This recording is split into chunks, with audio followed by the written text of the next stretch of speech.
Okay, hi, so it's Mikefield here. We'll go over a mod I've been playing on recently. So that's the Divinity Original Sin mod, which is still in beta actually, and it's called Epic Encounters. Okay, so this is the second edition of the mod. The previous one was for Divinity Original Sin 1, and that's for the second rendition of the game. It actually introduces a lot of new cool systems that I'll try to show you today, and actually changes the way combat dynamic works as well.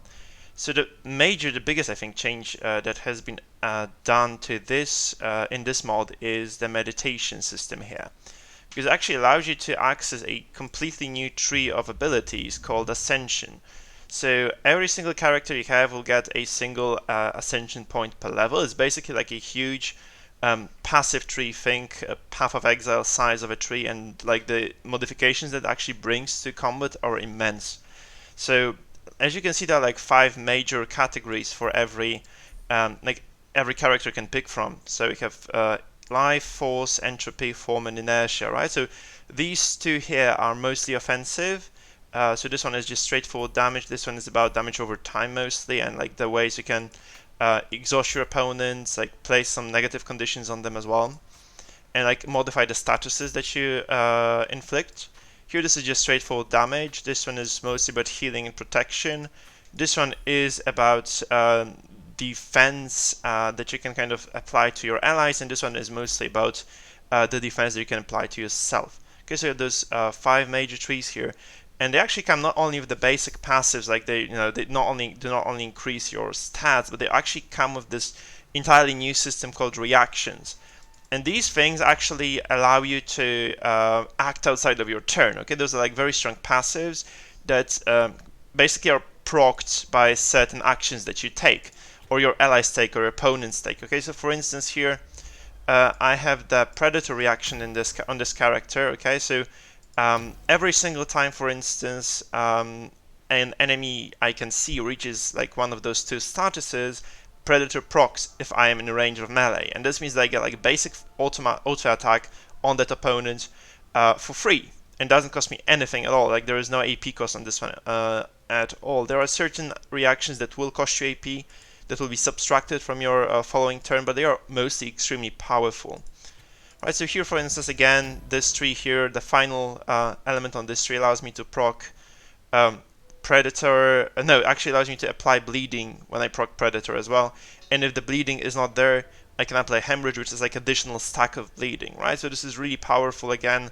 It basically just allows me to do some more stuff. Here Predator will be procced as well when an ally applies Dazzler to an enemy I can see. And this in turn means that I can like proc it again, like depending on how many reactions I have and what kind of passive I've chosen, I can proc a single reaction multiple times as well. So it's really pretty powerful. Right, so you can see that those reactions are pretty cool. All those new things that come in are actually very well described as well. So if you go to a particular tree, for instance here, you can see that this one involves 2 types of reactions. And if you click on this, it actually provides you with this very exhaustive description of what this reaction does. So it's a lot of stuff. Obviously at first it's kind of overwhelming because there's like a lot of stuff to take in, but once you kind of dig into this system, it kind of allows you to modify your character to a huge extent. So this is an amazing system. But also, as you can see, there are like several tiers of passives here in the Ascension system. So you have like a couple of those basic trees that have no requirements, okay? Then this one here, the Scorpion, already has the requirement of certain investment into the trees, okay? Because every time you complete an Ascension, it grants you these bonuses here, right? So then you can kind of take the Scorpion, for instance, you can take the Manticore. So it's like a tier 2 Ascension, and then you can actually pick the 3rd one here, which is tier 3, which is extremely powerful.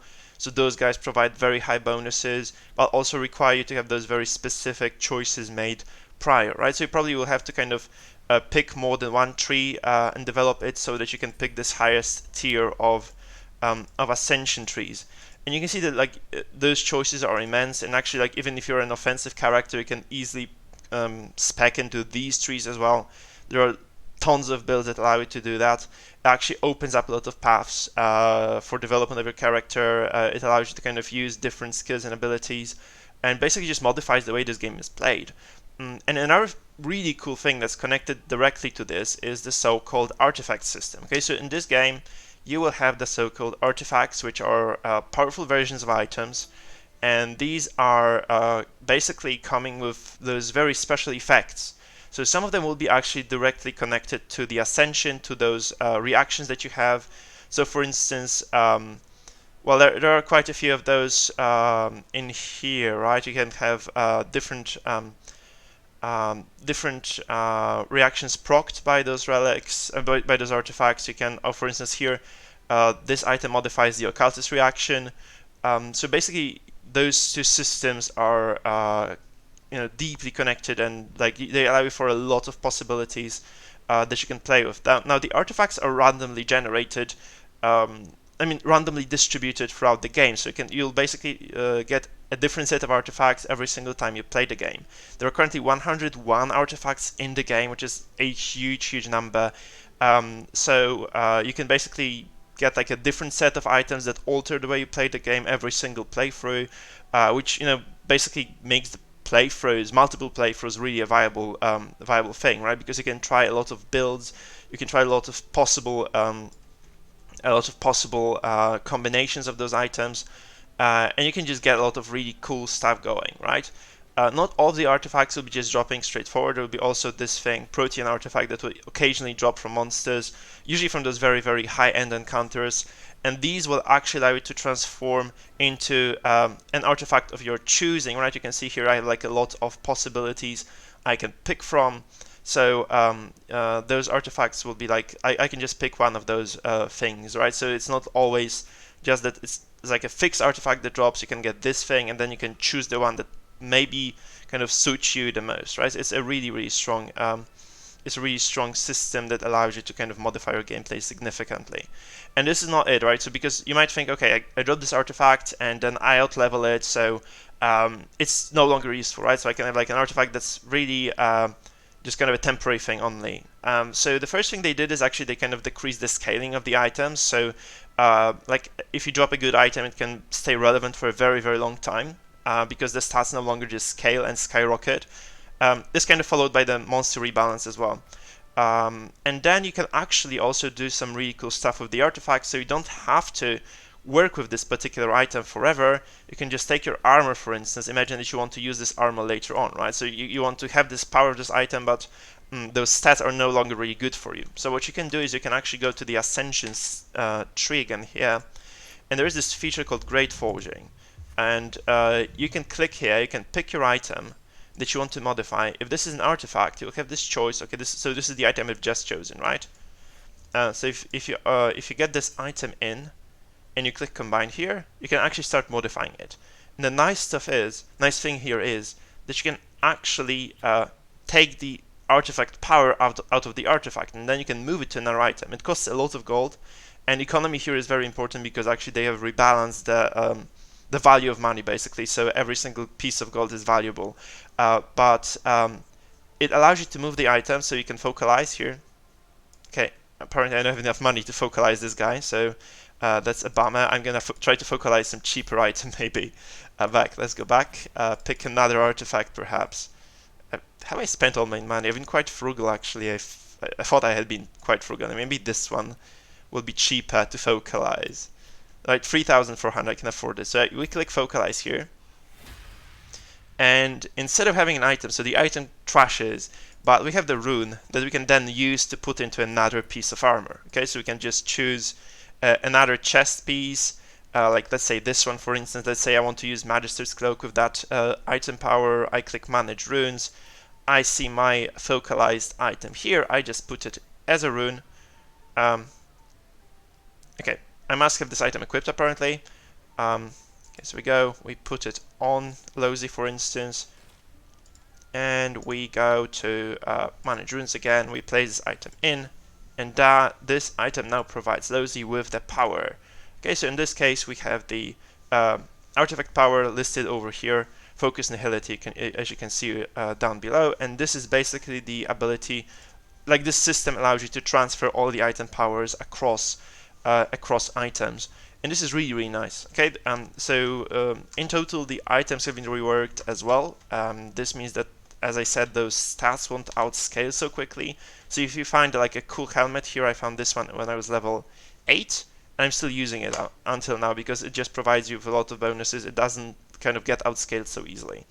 And as I said, those artifacts provide you with like those game-changing bonuses. So for instance, this one here prevents the physical damage. So I noticed that my healer was taking like a lot of physical damage punishments. So like all the crossbow guys were always focusing low Z. So I gave her this item, and now she takes 20% less piercing and physical damage, which means that she's just kind of less vulnerable to that.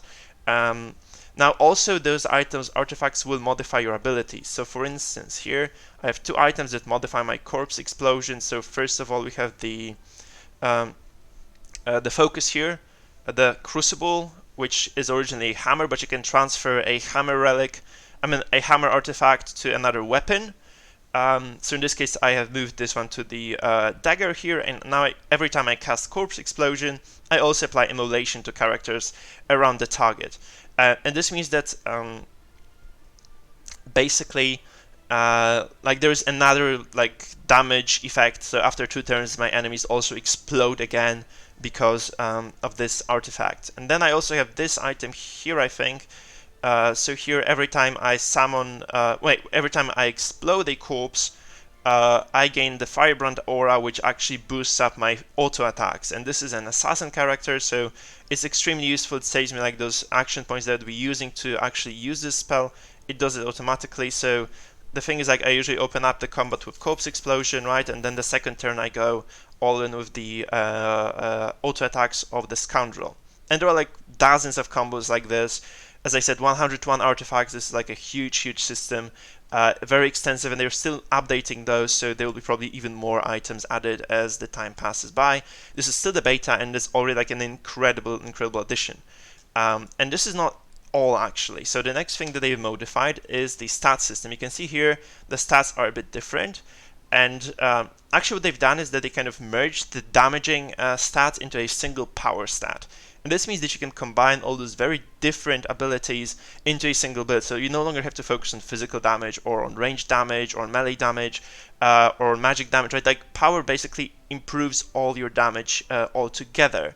And this means that basically you can be using different spells on a single character. You can have like a spellcaster who also uses physical attacks, or you can have like a ranger who uses magic. You can like have like a lot of melee combinations as well. So you can have like a character who's like a tank, a fire mage. Like depending on how you distribute your stats, your character will actually have different capacities, right? This is really nice. Like especially this change I like the most, right? So you can have like a lot of new builds that were not possible before. Strength allows you to use heavy armor and actually gives you some magic armor and physical armor now. Finesse is about dodging and wearing the light armor. Constitution is about HP. Memory allows you, that's actually not been changed that much. And wits actually give you crit chance and improve your initiative. So those are really nice changes. What's paired up with this is actually the overwork of these talents as well. So there are quite a few new talents added. The functionality of several others are changed. And the coolest one is, I think, this one. If you actually want to use a single one-handed weapon now, you can do so because there is like an added bonus of recovering AP every single time you launch an auto attack using a single one-handed weapon on your character. So there are quite a few new build opportunities for you. You don't have to dual wield every time to be efficient anymore. Right, so it's actually really cool to see those changes, right? Single-handed tree here is actually very strong as well, and that's just a really nice addition too, right? So you have like a lot of those new things that make combat just way deeper, right? So now like the original Divinity had okay combat system, right? But it wasn't impressive really. What this one does to combat is actually huge. So I'd like us to have a look at a single fight now, and I'll show you what exactly has been changed in the combat system, okay? Because the changes are quite huge indeed.